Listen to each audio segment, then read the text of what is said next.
Connaissance. Recherche. Sciences. Et sciences mathématiques. Théorie. Physique. Philosophie. Conférence. Archéologie. Nature.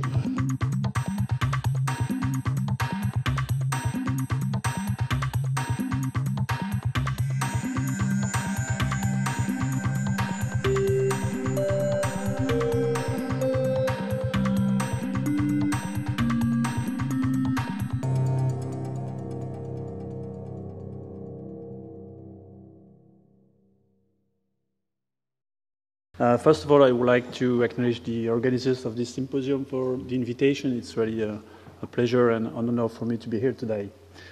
Today I will present the role of invariant natural killer T lymphocytes, which is a population of innate-like T cells during infection. And because this symposium also focuses on vaccine, I will stress the fact that some lipids able to be recognized by these cells may serve as a potential adjuvant for the human system in the future. So, natural killer T lymphocytes have been designed as NKT cells initially because these cells can express markers found on NK cells and also on conventional T cells, including a CD3 tissulaire alpha-beta complex. These cells, at least in the mouse system, are found predominantly in the liver, where they represent approximately 20 to 30% of the total T cell pool. They are also found in the spleen, in the thymus, where they are selected, and to a much lesser extent in the draining lymph nodes and in the lungs. The particularity of NKT cells is that they express a very conserved T cell receptor.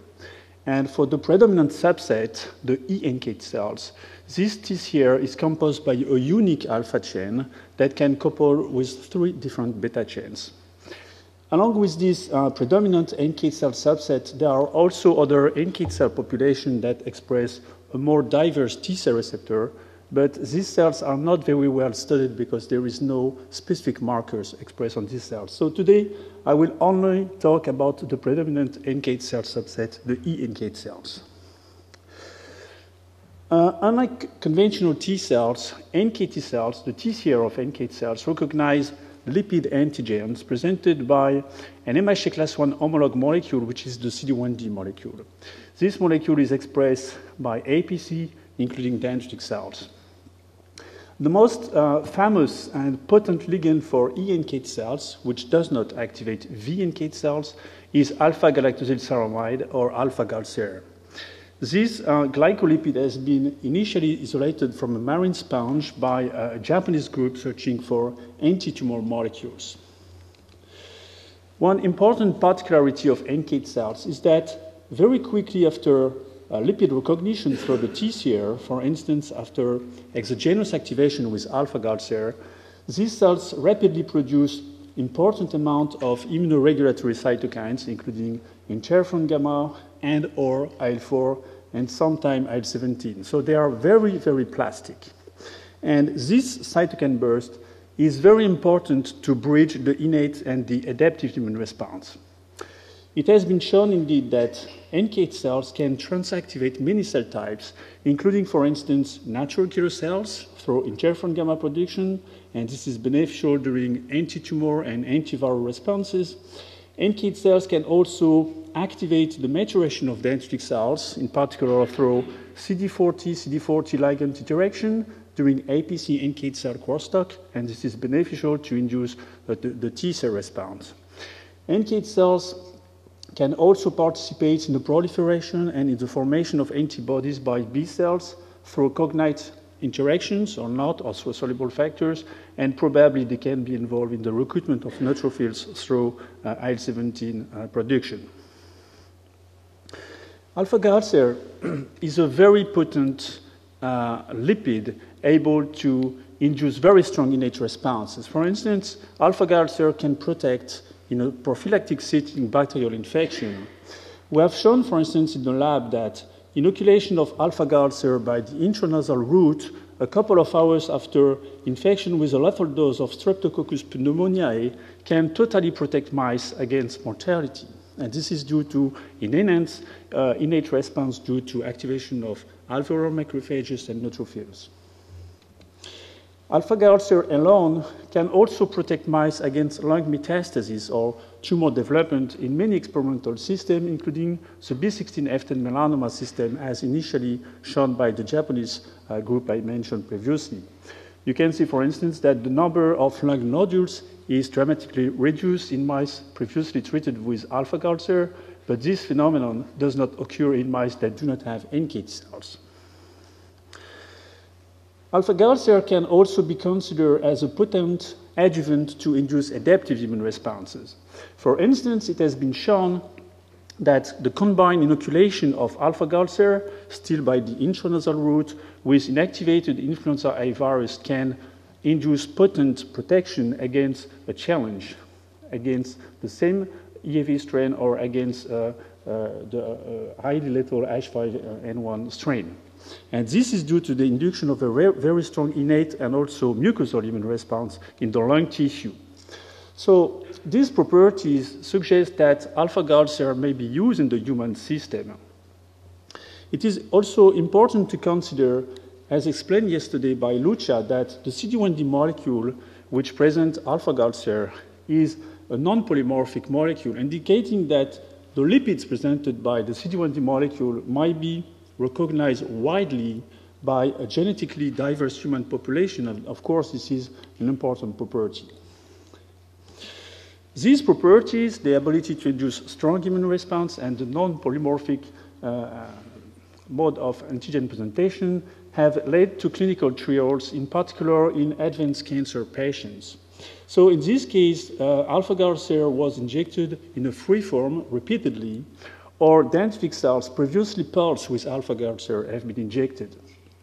To be brief, it has been shown that alpha-Gal cell is well tolerated by humans, which is a good news, and can also induce primary response in terms of NKT cell activation and expansion. However, it has been noticed that the response is highly variable according to the patients and appears to be correlated with the proportion of NKT cells present at the time of the therapy.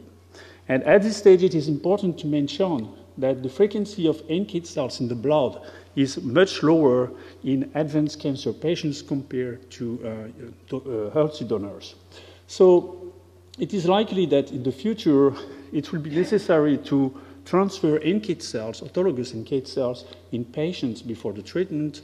And also, I think it would be a good idea to better control the delivery of alpha-Gal cell in the human system, for instance, by targeting dendritic cells in vivo.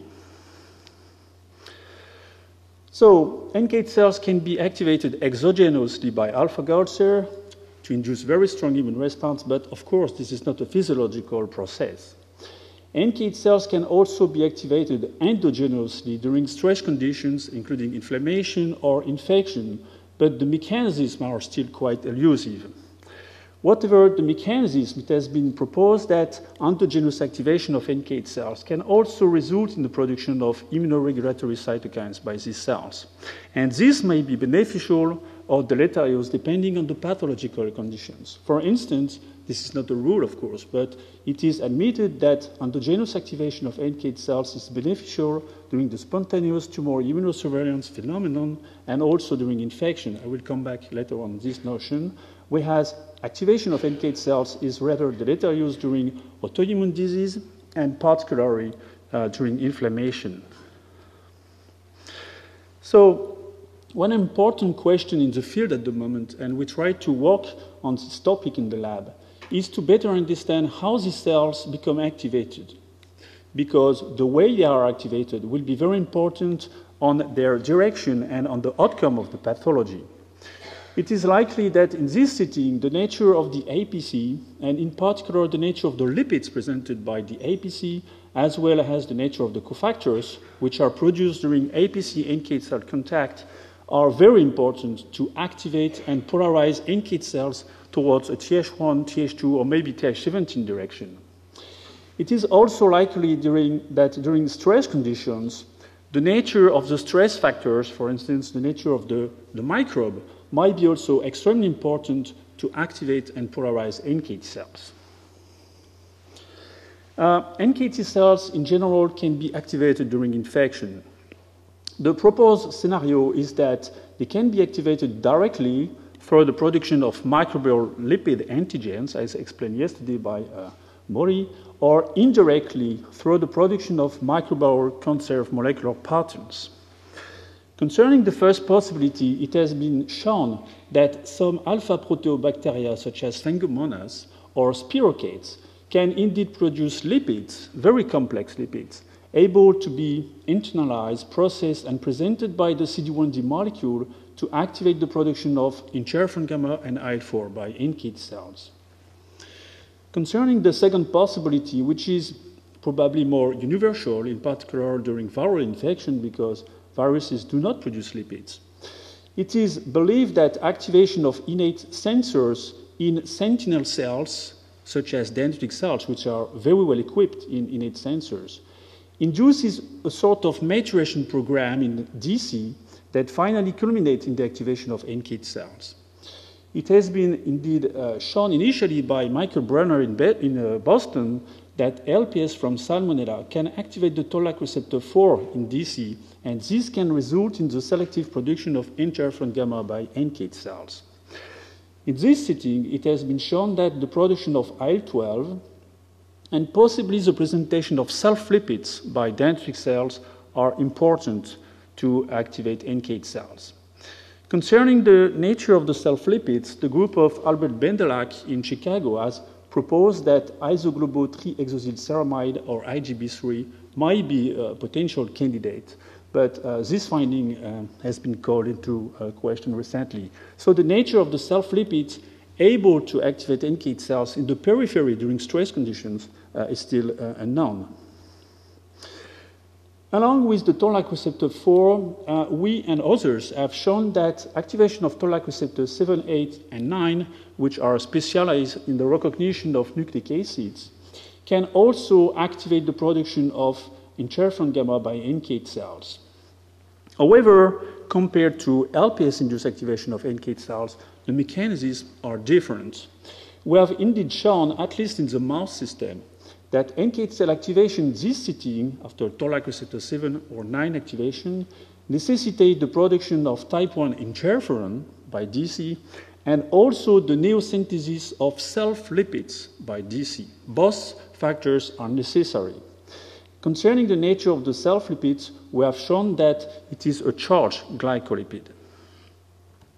A couple of years ago, Gennaro De Libero suggested that activation of toll-like receptor in DC may generate the synthesis of new or increasing amount of lipids able to activate NKT cells. And in this setting, activation of glycosyltransferase might be important. In agreement with this hypothesis, we recently observed, in collaboration with the Scripps Institute and using a dedicated microarray analysis, that dendritic cells, human DC here, stimulated with LPS, can indeed selectively produce some glycosyltransferases selectively involved in the biosynthesis of glycolipids. This is the case, for instance, for the glucose-ceramide synthase, which transfer a glucose residue on the ceramide backbone to initiate the biosynthesis of glycolipids. And more interestingly, this is also the case for two CLE transferases, namely the GM3 and the GD3 synthases, which transfer sialic acid residue to generate GM3 and GD3.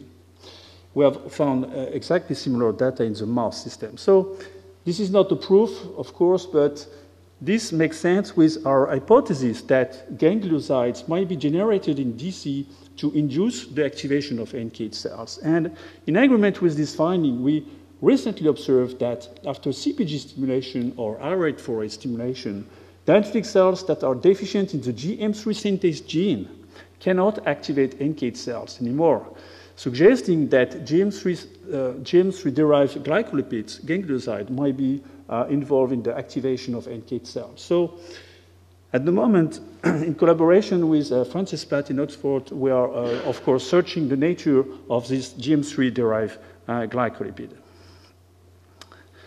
So, having mentioned the mechanisms by which NKT cells might be activated during infection, I will now concentrate on their potential function during infection. This can be studied by activating NKT cells exogenously by alpha-gal cell treatment, or by comparing what happens in wild-type mice versus mice that are deleted in the G-alpha 18 segment. These mice do not have NKT cells, eNKT cells.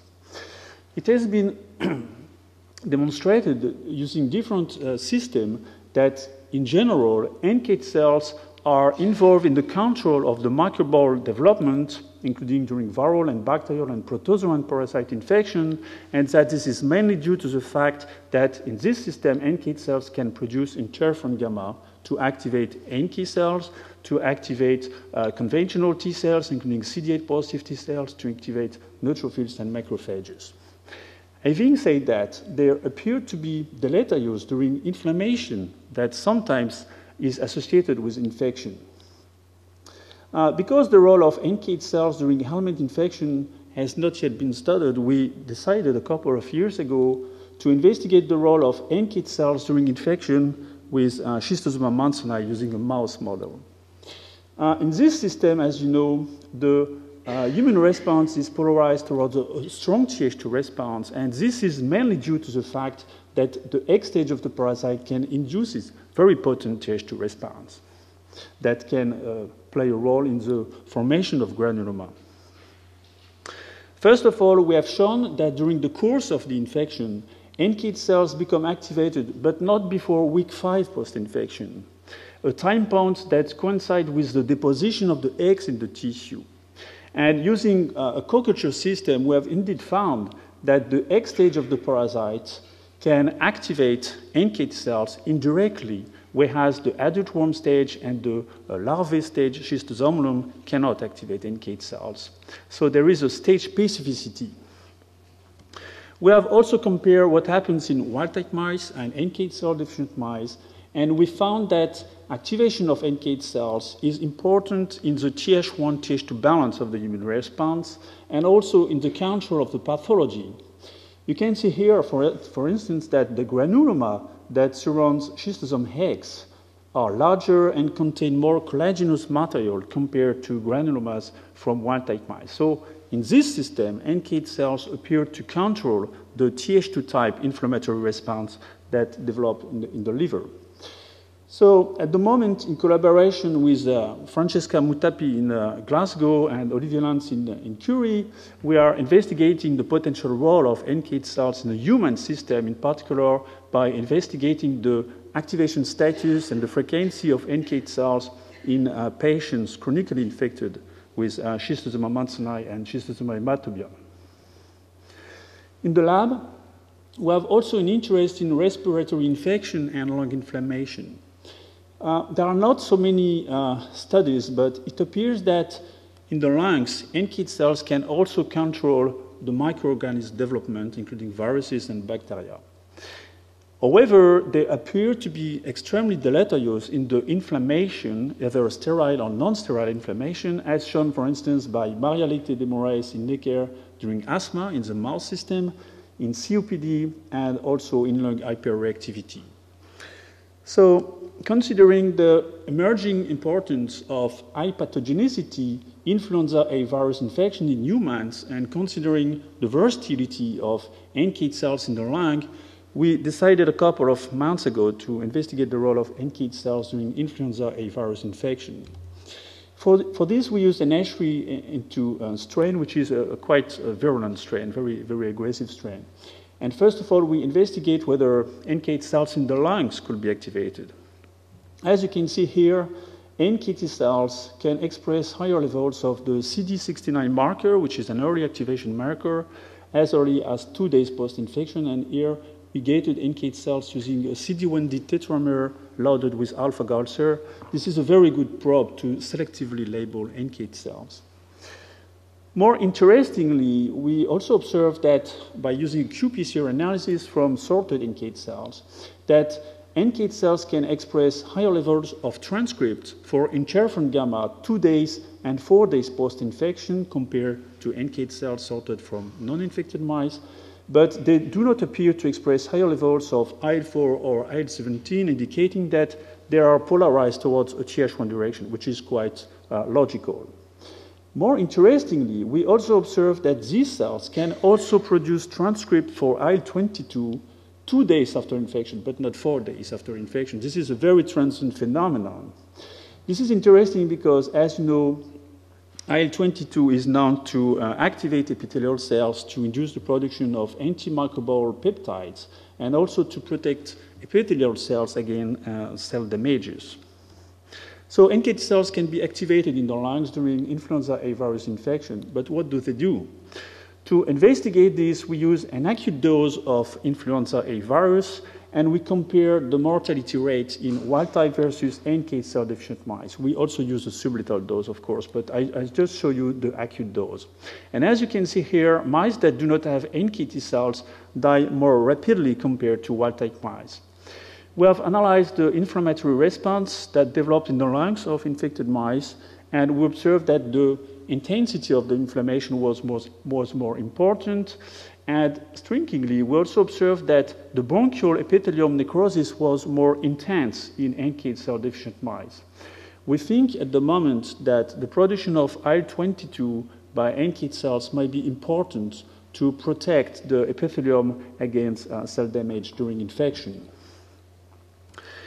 NKT cells have been shown to play an important role in the development of the CD8 positive T cell response.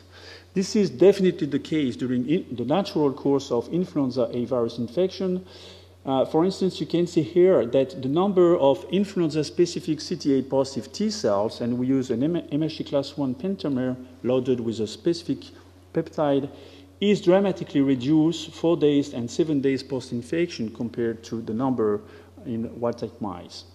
And this is also the case in the draining lymph nodes. You can see here that as early as 3 days post-infection, there is an increased accumulation of CD8 positive T cells in the draining lymph nodes in wild-type mice, but this number is much lower in NKT cell deficient mice. So this indicates that NKT cells might be involved in the priming of CD8 positive T cells in the draining lymph nodes. As you know, the migration of respiratory dendritic cells from the lung tissue to the draining lymph nodes is important to initiate the expansion of CD8 positive T cells, and these cells after can go back to the lungs to exert their effector function. We investigate whether this phenomenon could be altered in mice that do not have NKT cells. To investigate this, we inoculated FITC ova into recipient mice, and after we infected mice with influenza virus, and 18 hours after, we enumerated the number of FITC positive DC in the draining lymph nodes. I forgot to tell you that in the lungs there are two main subsets of DC, the CD103 positive DC subset and the CD11B positive subset. As you can see here, in wild-type mice there is an accumulation of respiratory DC, the CD11BI, and the CD103 positive DC subset after infection, but this accumulation is not so high in mice that do not have NKT cells. And this is particularly true for the CD103 positive DC subset. We have also analyzed the maturation status of dendritic cells in the draining lymph nodes 2 days after infection, and as you can see here, there is an increased expression of the CD86 marker in respiratory DC, but only on the CD103 positive DC subset. And this is true also for the CD40 marker, but this upregulation is not so obvious in mice that do not have NKT cells. So it is possible that in this system, NKT cells not only control the migration of the CD103 positive DC subset from the lung to the draining lymph nodes, but also control their maturation process.